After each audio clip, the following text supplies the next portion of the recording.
Hello, friends. This is Dave Hurwitz, executive editor at ClassicsToday.com, here with an extremely nifty release from Decca.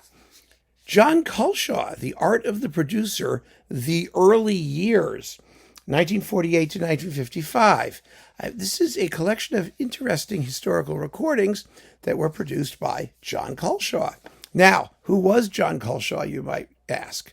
John Culshaw was one of the two most powerful and famous record producers in the late 50s and 1960s at Decca, particularly known for his opera recordings. He was the guy responsible for Solti's recording of Wagner's Ring, which made history, and many other things as well. He was also known for his embrace of new technology, his exploitation of stereo effects to create the sound stage of an opera and doing things like that with sound effects and whatnot.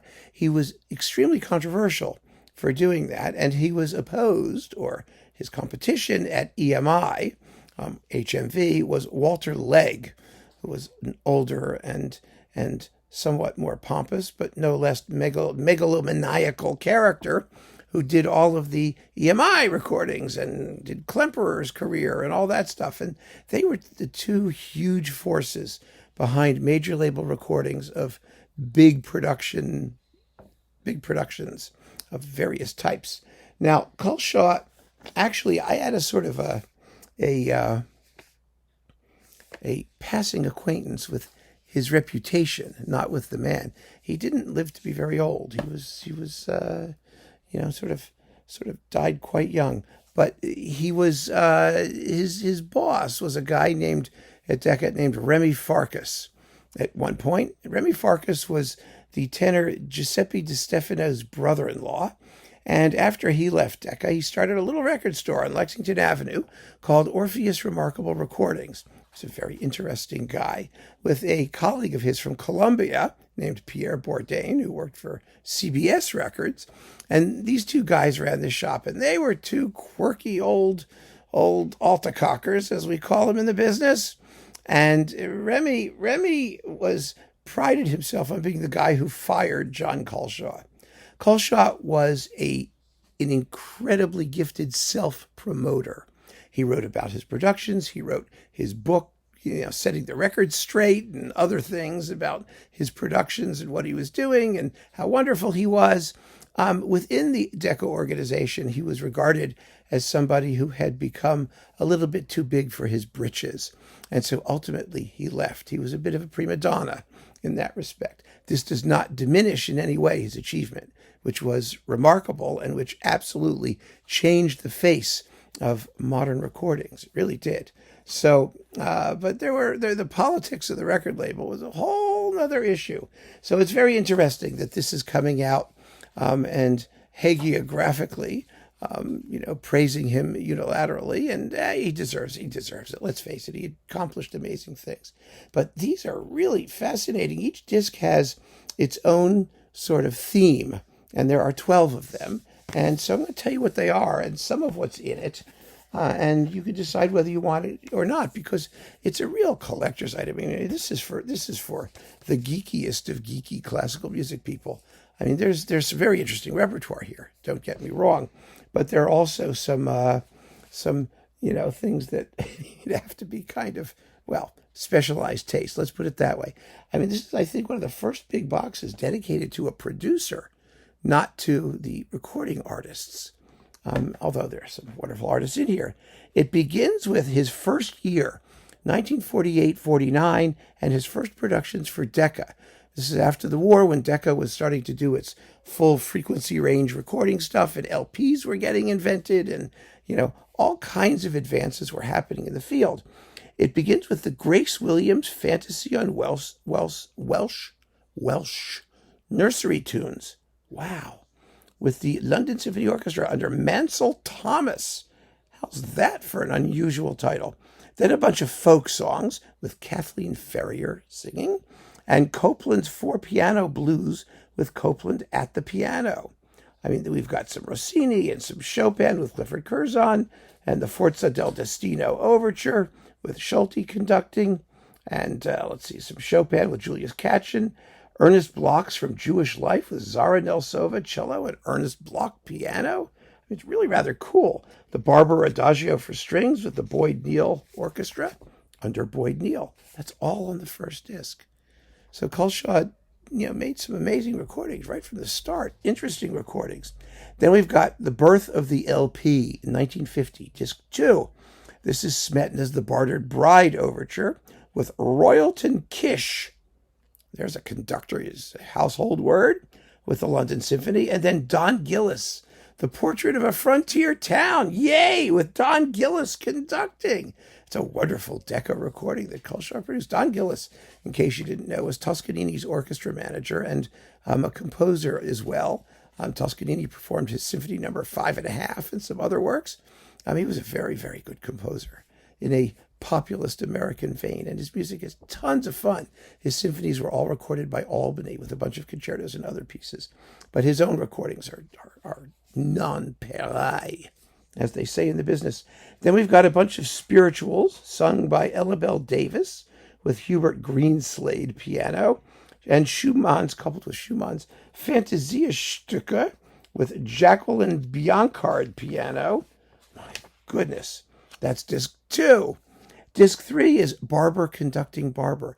This is a classic historical recording where you've got his cello concerto with Zara Nelsova again, the Medea Suite. This is before it became Medea's Meditation and Dance of Vengeance and stuff. This is a lot of the ballet.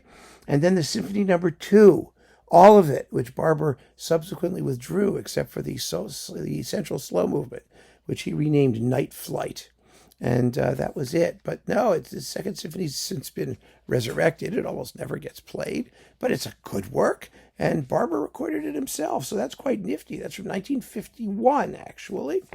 And then we've got CD 4, Bayreuth, 1951 and 53. Excerpts from Lohengrin under Joseph Keilberth and Parsifal under Knappertsbusch. And we know who the casts are. Lohengrin, it's Wolfgang Wingassen, Eleanor Staber, and Astrid Varnay. And oh, yes, they're fun. And in Parsifal, it's Wingassen and Ludwig Weber and Martha Mödel and famous Bayreuth cast things. CD 5 is Amsterdam and Hamburg, 51 and 53. We have the Brahms Third with the Concertgebouw and George Sell, a recording that's gotten a lot of attention. And Dvorak 7 with the NDR Symphony Orchestra under Hans Schmidt Isserstedt. It's a lousy Dvorak 7th, by the way. Copenhagen, yeah, good old Copenhagen, 1952 and 53. Haydn's 48th Symphony, Maria Theresia, and the Trauer Symphony Number 44 with Mogens Vuldke, however you pronounce that, with the, I'm not even going to pronounce it, the Stats Radiophonian Symphony Orchestra, or whatever it is. It's in Denmark. And the Nielsen First with Thomas Jensen, which is another famous Decca recording. Now, some of these don't sound so great. They're, some are okay, and some are wonderful, and some are just average. So, they're historical. You have to keep that in mind. Then Paris, 1952 and 53. Now, at this point, Culshaw left Decca for a while because they had a fight. These people were nothing if not egomaniacal, and he moved to Capitol Records because they were going to start a whole new thing, which they soon dumped, and then he wound up back at Decca. But anyway, he's in Paris in 52 and 53 doing all kinds of weird things. We've got music by Lully, Gluck, Rameau, Donizetti, Ambroise Thomas, Bizet's Pearl Fishers, Rimsky-Korsakov Sadko, a bit of Boris Godunov, conducted by all kinds of people. I'm not even going to go into this. And Khachaturian's Masquerade Suite, with the Paris Conservatory Orchestra, mostly. It's all Paris Conservatory Orchestra under various people. Richard Blareau, Alberto Herede, remember him? Robert Kornman, stuff you've never heard of. It's really kind of nifty. And 1953, the Coronation, yeah. It was the coronation of Her Majesty, the Queen, yeah, okay. So you've got coronation music. Walton's Orban Scepter, which I think was new for that coronation. Bax's Coronation March, Elgar's Stuff, the usual pomp and circumstance goodies. And the Imperial March, then Songs of England, sung by Jennifer Vivian. Okay, that's okay. And then Britain's Frank Bridge Variations and Peter Warlock's Capriole Suite with Boyd Neal again. So that's that stuff. And then CD, let me see, where are we with this? Wait a minute, I think I skipped a page. No, that was the Coronation year, CD 8. We did CD 7. Yeah, we're right up here. Let's see. Britain and the Aldeburgh Festival. Oh, how exciting. They have their opening concert from June 1953, which has that composite work, the Variations on Sellinger's Round, which is best known because actually of Tippett's contribution, the Lament in the middle of it, which is quite lovely. It's the longest movement. But the composers who participated were, let's say, Imogen Holst, of all people, Arthur Oldham, Michael Tippett, Lennox Berkeley, Benjamin Britten, Humphrey Searle, and William Walton, who wrapped it all up with a fugue a la Gigue. Okay. Then they've got some, Thomas Arne, they sing Rule Britannia because you just have to. And Purcell Grant, the Queen, King, whoever, royal person, A Long Life. Then Britain's Simple Symphony and the Serenade for Tenor, Horn, and Strings, with Peter Pears and Dennis Brain, conducted by Eugene Goossens. Wow. CD10 is Brahms German Requiem with Solti, his early recording with the Frankfurt Opera and Museum Orchestra. Laurie Wisseman is the soprano and Theo Adam, the baritone. This was, one of these recordings that sort of cemented the relationship between Culshaw and Solti. And they really formed an artistic partnership throughout the 50s and 60s, which resulted in all of those marvelous opera recordings and made Solti's career, just as Walter Legg made Klemperer's career. I mean, each producer had their preferred conductors, and they promoted them in putting their productions together. Then CD 11 is the return to Decca. In 1955, he's officially back at Decca. And we've got the Bach Partita number 3 with Emile Telmagny playing the violin, and Mozart Piano Concertos 13 and 20 with Julius Katchen, and the New Symphony Orchestra under Peter Mogg, which puts them in the Peter Mogg box, right? And finally, Culshaw in his own words on CD 12. The Birth of an Opera. He talks about Solti rehearsing Tristan and Isolde. Remember, he did a big long ring thing too, but Tristan and Isolde. And then Wagner's Götterdämmerung, a talk by Solti, which by Culshaw, which is 28 minutes of stuff. It's really quite a bit, 60 minutes of Culshaw chatting about how wonderful he is. And here he is with Birgit Nielsen and is that who else is he with there? Fritz Uhl, the rather hapless tenor who had to, endure singing opposite Nielsen in Tristan and Isolde while she blasted away, and he sort of, wasn't as good. Anyway, so there you have it. It's really quite an interesting box, I think. Like I said, a collector's item you can dip into, and really a lovely tribute to one of the major figures in 20th century recording, in the second half of the 20th century anyway. And I would give it some serious thought if you are a serious